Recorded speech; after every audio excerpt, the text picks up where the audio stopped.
আসসালামু আলাইকুম। আমি ডাক্তার খালেদ হাসান মিলু। দিনাজপুর জেলাতে 3 দিনব্যাপী জেলা ইজতেমা আয়োজন করা হয়েছে তাবলিগ জামাত থেকে।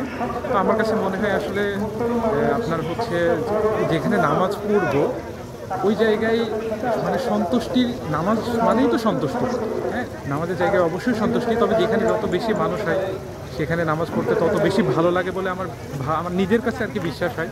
তো আমি আলহামদুলিল্লাহ কালকে শোনার পরে আমি আজকে এখানে পবিত্র জুম্মার নামাজ আদায়ের জন্য এসেছি। আমরা জানি ইজতেমা শব্দের অর্থ হচ্ছে মহাসমাবেশ। তো মহাসমাবেশে সকল মুমিন মুসল্লিগণ আমরা এক হবো ইনশাআল্লাহ এবং জুম্মার নামাজ আদায় করবো এবং আপনাদের একটু ক্রাউড দেখানোর চেষ্টা করবো।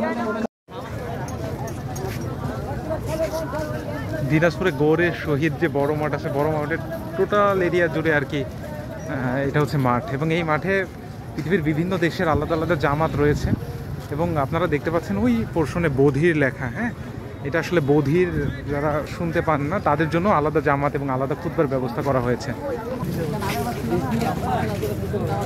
কি পরিমাণে লোক, গাড়ি বাইক দিয়ে ভরা।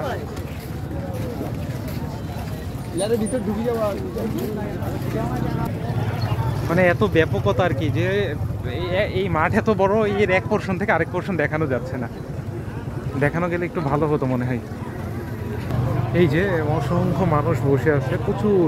হ্যাঁ, পুরো মাঠ জুড়ে এইরকম মানুষ আর কি।